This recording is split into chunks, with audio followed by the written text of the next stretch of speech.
तो friend good evening. आप सब कैसे फ्रेंड? मैं आशा करता हूँ आप सब अच्छे होंगे। हाँ तो फ्रेंड मैं हूँ अभी सऊदी अरब में और यहाँ का टाइम हो रहा है राइट 5 बज रहा है, यानी कि 5 PM, ठीक है ना, इवनिंग का टाइम है। हाँ तो फ्रेंड आप लोग के लिए आज का जो टॉपिक है वो है दुबई जॉब्स के बारे में। आज मैं बताऊँगा दुबई जॉब्स के बारे में। दुबई में हेल्पर को कितना सैलरी मिलती है, ठीक है ना। तो आप लोग का सबसे ज़्यादा कमेंट आता है, ठीक है ना, और दुबई जॉब्स के बारे में बताइए, ये इस पर भी सबसे ज़्यादा कमेंट आता है फ्रेंड। तो फाइनली मैं इस टॉपिक को लेकर आया हूँ। आज मैं 3-4 टॉपिक पे मैं बात करूँगा। सबसे पहले मैं बात करूँगा कि दुबई में हेल्पर की सैलरी और दुबई में हेल्पर का क्या काम होता है, यानी कि हेल्पर लोग दुबई में क्या काम करते हैं। और इसके बाद हम बात करेंगे कि दुबई की करेंसी क्या है, क्योंकि बहुत से लोगों को ये जानकारी नहीं रहता है। वो लोग तो चले जाते हैं Dubai, Qatar, Bahrain, Oman, Kuwait, कहीं पे भी काम करने के लिए, लेकिन वहाँ का क्या करेंसी चल रहा है, अभी का करेंट रेट क्या चल रहा है, ये ज़्यादा लोग को जानकारी नहीं रहता है, ठीक है ना। तो आज मैं लाइव कैलकुलेट करके भी बताऊंगा कि जो दुबई का हेल्पर का सैलरी है वो ओटी लेकर, यानी कि ओवर टाइम लेकर, फ्राइडे लेकर, जो यानी कि जो छुट्टी रहता है, वो लोग कितना कमाते हैं, यानी कि इंडिया कितना भेजते हैं, ठीक है ना। और सप्लाई कंपनी और कंपनी के बारे में भी बताऊंगा। तो फ्रेंड अभी तक आप चैनल पर नए हैं तो प्लीज़ चैनल को सब्सक्राइब कर लीजिए और बगल में बेल आइकन की घंटी दबा दीजिए ताकि सबसे पहले नोटिफिकेशन आप तक पहुँचे। चलिए वीडियो स्टार्ट करते हैं। तो सबसे पहले हम बता दें फ्रेंड, दुबई का जो सैलरी है, मैं आपसे बता दूं कि इंडिया में कोई भी सैलरी पे लोग चले जाते हैं दुबई, जैसे 700, 600, 800, 900 कितना भी सैलरी मिलता है तो वो लोग एक्सेप्ट कर लेते हैं, ठीक है ना। और बढ़ती बेरोजगारी के चलते लोग कितना भी सैलरी पर चले जाते हैं, ठीक है ना। ज़्यादातर लोगों को तो यही नहीं पता है कि दुबई का जो करेंसी है वो क्या है, यानी कि 1 रुपया दुबई का, यानी कि 1 दिरहम दुबई का कितना बनता है इंडिया का, यही ज़्यादा लोगों को नहीं पता है। और जैसे हम 600 रुपया पर चले जा रहे हैं अगर दुबई, तो हम महीने का इंडिया कितना पैसा भेज पाएंगे, ज़्यादा लोग को यही नहीं पता रहता है। कितना भी सैलरी मिला, क्लाइंट बोला, वो लोग एक्सेप्ट कर लिए, साइन कर लिए, वो लोग चले जाते हैं। लेकिन जाने के बाद वहाँ पे कितना प्रॉब्लम होता है वो लोग को जाने के बाद समझ में आता है, ठीक है ना। क्योंकि उतना कम सैलरी पर एक तो 1-1 लाख रुपया, 80-80 हज़ार, 1.5 लाख रुपया लोग के भर के चले जाते हैं। वहाँ जाने के बाद 2-2 साल वो लोग को भरने में ही लग जाता है पैसा, ठीक है, क्योंकि उन लोगों को काम की तलाश होती है और कोई भी सैलरी वो लोग एक्सेप्ट कर लेते हैं और वो लोग दुबई चले जाते हैं। तो फ्रेंड आज मैं आप लोग को लाइव कैलकुलेट करके बताऊंगा कि जैसे कि आप लोग जो सैलरी पर गए, दुबई का रियल करेंसी अभी के जो करेंट दुबई का जो 8 घंटे का रेट है वो कितना है, और अगर 8 घंटे का आप सैलरी कमा रहे हैं तो आपके इंडिया का कितना बनेगा, आज का करेंट रेट मैं कैलकुलेट करके बताऊंगा। उसके बाद से अगर जो ओवर टाइम कमा रहे हैं, जैसे कि मान लीजिए कि 26 दिन का ड्यूटी रहता है, 26 दिन के बाद ओवर टाइम करेंगे जो फ्राइडे, उसका कितना बनेगा, और 8 घंटे के बाद जो नॉर्मल ओटी बनेगा, यानी 2 घंटा आप एक्स्ट्रा करेंगे, उसका पैसा आपका कुल मिलाकर आप इंडिया कितना पैसा भेज पाएंगे। तो फ्रेंड वीडियो थोड़ा लंबा होगा तो प्लीज़ वीडियो पर बने रहिएगा, वीडियो को स्किप मत करिएगा, क्योंकि अगर पूरा वीडियो आप वॉच करेंगे तो आपको बहुत जानकारी मिलेगी। जो भी भाई लोग दुबई जाना चाहते हैं हेल्पर में या किसी डिपार्टमेंट में, किसी भी ट्रेड में, वो लोग के लिए ये वीडियो बहुत इन्फॉर्मेटिव होने वाला है। तो प्लीज़ वीडियो को पूरा वॉच कीजिएगा, ठीक है। तो फ्रेंड सबसे पहले हम बता दें कि अगर आज का जो करेंट जो सैलरी है 2024 का दुबई का, वो कम से कम 1000 रुपया, पहले ही मैं बता दे रहा हूँ कि जो हेल्पर का सैलरी है वो 8 घंटे का 1000 रुपया मतलब मिल रहा है, यानी कि 1000 रुपया से कम पे आपको नहीं जाना है। बहुत से भाई लोग क्या करते हैं, बेरोजगारी के चलते और काम का तलाश से पैसा का जरूरत है तो वो 800, 700, 600 रुपये में भी चले जाते हैं। लेकिन 1000 रुपया जो रियल रेट है 1000 रुपया है, ठीक है ना। 1000 रुपया में आपको जाना है कम से कम, ठीक है ना। वो भी सप्लाई कंपनी में नहीं, अच्छी कंपनी में जाना है, ठीक है ना। और आपसे मैं बता दूं कि 1000 ये 8 घंटे का ड्यूटी का पैसा है, ठीक है ना। 8 घंटे अगर आप ड्यूटी कर रहे हैं और उसके बाद से 26 दिन ड्यूटी, ठीक है ना, केवल 26 दिन, 26 डे ड्यूटी, ठीक है ना, वो भी 8 घंटे का, ठीक है ना। इसके बाद से अगर 8 घंटे के बाद से आप 2 घंटा ओवर टाइम कर रहे हैं तो उसका रेट अलग हो जा रहा है। उसके बाद से फ्राइडे अगर ड्यूटी कर रहे हैं तो फ्राइडे का रेट अलग हो जा रहा है, ठीक है ना। ये चीज़ आपको ध्यान में देना है। और एक चीज़ और मैं बता दूं कि दुबई में अभी संडे को छुट्टी हो रहा है, ठीक है ना। पहले फ्राइडे को छुट्टी था, लेकिन अभी संडे को छुट्टी कंपलसरी है वहाँ पे, ठीक है ना। तो सबसे पहले मैं बता दूँ कि 26 डे का, यानी कि 26 दिन का आपका 1000 रुपये सैलरी है, यानी कि 2 घंटा भी ओवर टाइम किए daily per day normal OT, तो आपका 52 घंटा हो गया महीने का, ठीक है ना। 26 × 2 यानी कि 52 घंटा हो गया।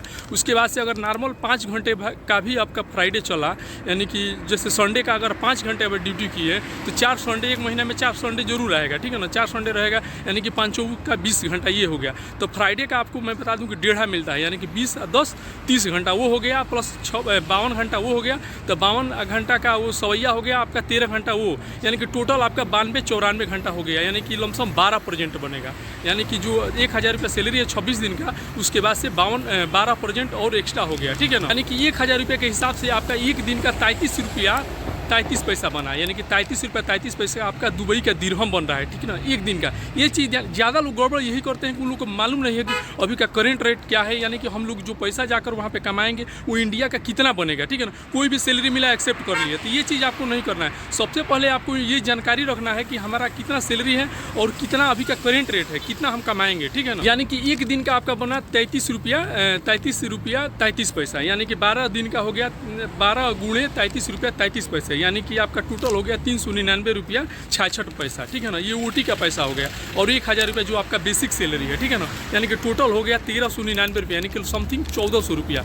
ये मैं बता दे रहा हूँ कि केवल 5 घंटे इसमें फ्राइडे इंक्लूड किया। अगर 10 घंटे चला तो आपका सैलरी 1500 से ऊपर हो जाएगा, 1500 रुपया हो जाएगा, ठीक है ना, लमसम 14.5-1500 रुपया हो जाएगा। तो ये 5 घंटे का आपका मैं जोड़ा और डेली 2 घंटे का। अगर 2 घंटे से 4 घंटा भी ओवर टाइम हो रहा है तो वो ज़्यादा हो जाएगा, लेकिन समथिंग सब कंपनी में लगभग 2 ही घंटा ओवर टाइम चलता है। वहाँ पे लोग बोलते हैं कि 4-4 घंटा 6-6 घंटा चलेगा, लेकिन ये बात पर आप लोग मत कहिएगा कभी भी। आपका 8 घंटे का जो सैलरी है वही मेन है, और उसके बाद से 2 घंटा ही इसको प्लस करके रखिएगा। अब मैं बता दे रहा हूँ कि एक दिन जो यूएई का 1 दरहम का इंडिया का कितना बन रहा है। तो अभी मैं रेट चेक किया तो 22 रुपया 56 पैसा 1 रुपया का बन रहा है, यानी कि 1000 रुपया का 22,560 रुपया बन रहा है, ठीक है ना।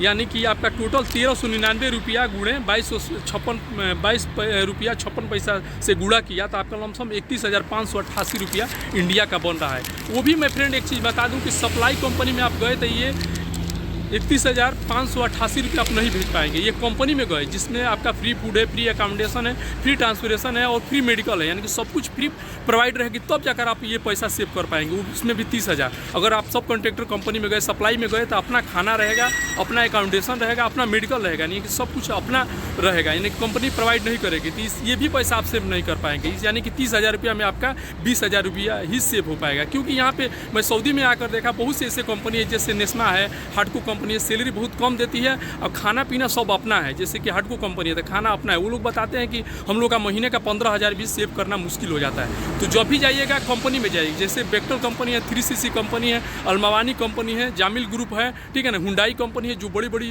कंपनी है, अच्छी कंपनी है, उसमें जाइएगा। उसका free food, free accommodation, free transportation सब कुछ फ्री रहता है। तो उसमें अगर आप हेल्पर में जाएंगे तो अभी आप 30,000 रुपया, 25,000, 30,000 रुपया आराम से आप सेव कर पाएंगे। ये चीज़ ध्यान में रखिएगा। फ्रेंड आपसे बता दूं कि हर साल लाखों लोग जाकर Dubai, Qatar, Saudi, Bahrain, Oman में फंस जाते हैं, हेल्पर में चले जाते हैं या कोई भी ट्रेन में चले जाते हैं। उन लोग को जानकारी नहीं है कंपनी के बारे में। तो मेरा यही मकसद रहता है कि आप लोग को ज़्यादा से ज़्यादा हेल्प किया जाए, अच्छी कंपनी के बारे में बताया जाए, अच्छा जॉब के बारे में बताया जाए और फ्री रिक्वायरमेंट के बारे में बताया जाए, ताकि आप फ्री में जाकर और दुबई, सऊदी, कतर, बहरीन कहीं पे भी आप अच्छा पैसा कमा सके, ठीक है ना, अच्छी जॉब में, ठीक है। हमारा मकसद ये नहीं है किसी ऑफिस का प्रचार करना या कोई कंपनी का प्रचार करना। मेरा मकसद ये है कि जो भी भाई लोग हमसे जुड़े हैं, जो भी भाई लोग हमारा वीडियो देखते हैं, उन लोग को हेल्प किया जाए, उन लोग का सही इन्फॉर्मेशन दिया जाए, कंपनी का, जॉब का, ठीक है ना, और अच्छी ऑफिस का, क्योंकि बहुत से लोग गलत ऑफिस में जाकर फंस जाते हैं, ठीक है। अब फ्रेंड मैं बताऊंगा कि हेल्पर का काम क्या होता है। तो फ्रेंड सबसे पहले मैं बता दूं कि हेल्पर का मतलब होता है इंडिया में जिसको खलासी बोला जाता है, जैसे ट्रक खलासी बोल दीजिए या मेसन के साथ में जो खलासी रहता है, वही कोई भी एक ट्रेड के साथ में जो खलासी रहता है उसको हम लोग हेल्पर यहाँ पे बोला जाता है। इंग्लिश शब्द है, ठीक है ना, हिंदी में उसको खलासी बोला जाता है। तो अब मैं बता दूं कि हेल्पर का जो जॉब रहता है वो मैं बता दूं कि बिल्डर के साथ में लग सकता है, इंस्ट्रूमेंट फिटर के में साथ में लग सकता है, पाइप फिटर के में भी साथ में लग सकता है, स्टोर कीपर के भी साथ में लग सकता है। किसी के साथ में आपका ड्यूटी लग जाता है, उसके साथ में आपका हेल्प करना रहता है। जैसे बिल्डर के साथ में रह गए तो बिल्डिंग लाना, लेकर देना, फिर वहाँ पे फायर एक्सटिंग्विशर रखना, फायर सिलेंडर रखना, फायर एक्सटिंग्विशर मतलब ब्लैंकेट लगाना कि कोई चिंगारी बाहर में न चले जाए, कहीं पे आग न लग जाए, पानी ला कर रखना, ये सब काम हेल्पर का रहता है, ठीक है ना। पाइप फिटर का भी सेम उसका मटेरियल जो सामान रहता है, टूल्स लेकर जाना, लेकर आना, उसके साथ में अगर मान लीजिए पिकअप कर रहा है तो कुछ मांगा है तो उसके साथ सामान देना, यही सब काम रहता है हेल्पर का। ये चीज़ ध्यान में रखिएगा, लेबर में मत जाइएगा। अगर लेबर में आप चले गए तो कोई भी कंपनी आपसे कोई भी काम कराएगी, जैसे माल लोडिंग का, अनलोडिंग का, ये चीज़ बहुत प्रॉब्लम होता है। तो कभी भी जाइएगा तो हेल्पर, ये चीज़ ध्यान में रखिए। कोई भी कंपनी में इंटरव्यू दीजिए तो देखिए कि वो उसका जो वीज़ा आया है हेल्पर का आया है कि लेबर का आया है। लेबर का आया है तो आप मत जाइएगा, ये चीज़ ध्यान में रखिएगा, ठीक है। और फाइनली मैं बता दूँ फ्रेंड कि जो दुबई जाने के लिए इंडिया की बेस्ट ऑफिस कौन सी है, यानी कि अच्छी ऑफिस के बारे में बता दूँ, क्योंकि बहुत से लोग गलत ऑफिस में जाकर फंस जाते हैं, ठीक है ना। वहाँ पे जाने के बाद वो लोग सप्लाई कंपनी में भेज देते हैं वो वाला ऑफिस, ठीक है ना, और पैसा भी ज़्यादा ले लेते हैं। फिर वो लोग अगर 1-2 महीना में आ भी जाते हैं तो पैसा रिटर्न नहीं करते हैं, बहुत प्रॉब्लम होता है। तो ध्यान से सुनिए, सबसे पहले डायनेमिक ऑफिस दिल्ली में जो है, उसके बाद सेकंड में सिंक्लस ऑफिस मुंबई में, सिगल ऑफिस मुंबई में, ठीक है ना, एशिया पावर ऑफिस, ये भी अच्छी ऑफिस। ये जो भी ऑफिस के बारे में बता रहा हूँ ये गवर्नमेंट का लाइसेंसी सर्टिफाइड ऑफिस है, ठीक है ना। ये ऑफिस से जाएगा, चोर ऑफिस से मत जाएगा। इंडिया में लाखों चोर ऑफिस है, वो पैसा भी ले लेगा, गलत ऑफिस में भेज दे देगा, ऐसा ऑफिस में ऐसा कंपनी भेज देगा कि पैसा भी टाइम से नहीं देगा और बहुत प्रॉब्लम होगा, ठीक है ना। इसके बाद से अम्बे कंसल्टेंसी ऑफिस है, IOC consultancy, Indian overseas consultancy, ठीक है ना, ब्राइट इंटरनेशनल है, और 10वां नंबर पे अलसुमित ऑफिस है। 10 ऑफिस का मैं नाम बताया, ये सब इंडिया की बेस्ट ऑफिस है। एक चीज़ मैं बता रहा हूँ कि ये ऑफिस को मैं जानता हूँ, ऐसे जाने से पहले आप भी एक बार अच्छा से जांच पड़ताल कर लीजिएगा ऑफिस के बारे में। लेकिन ये सब लाइसेंसी ऑफिस है जो भी बारे में मैं बताया, ठीक है ना, इंडिया की बेस्ट ऑफिस है। बहुत से लोग का अच्छी कंपनी में फ्लाइट हो चुका है, यहाँ तक मैं भी इसमें से एक ऑफिस में से मैं भी आया हूँ, जो है सिंक्लस ऑफिस, ठीक है ना। 1 भी रुपया नहीं लगा,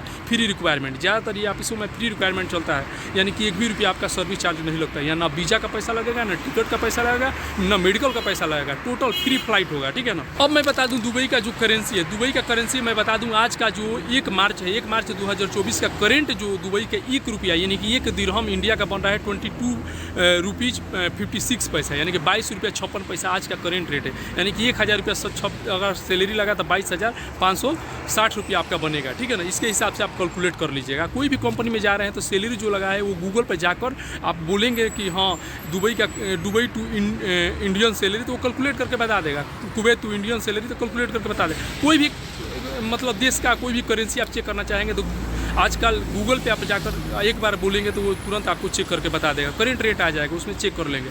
तो सबसे पहले इंटरव्यू देने से पहले एक बार चेक कर लीजिए कि क्या आज का करेंट रेट है, उसके बाद आप इंटरव्यू दीजिएगा, ठीक है। तो फ्रेंड, वीडियो को लंबा ना करते हुए वीडियो को एंड यहीं पे कर रहा हूँ। तो आई होप कि हमारा वीडियो आप लोग को अच्छा लगा तो प्लीज़ लाइक कीजिएगा, अपने दोस्तों को भी शेयर कीजिएगा, और अभी तक हमारा चैनल सब्सक्राइब नहीं किया तो प्लीज़ हमारा चैनल सब्सक्राइब कर लीजिएगा। ओके, मिलते हैं नेक्स्ट वीडियो में। आज के लिए बाय बाय, गुड बाय।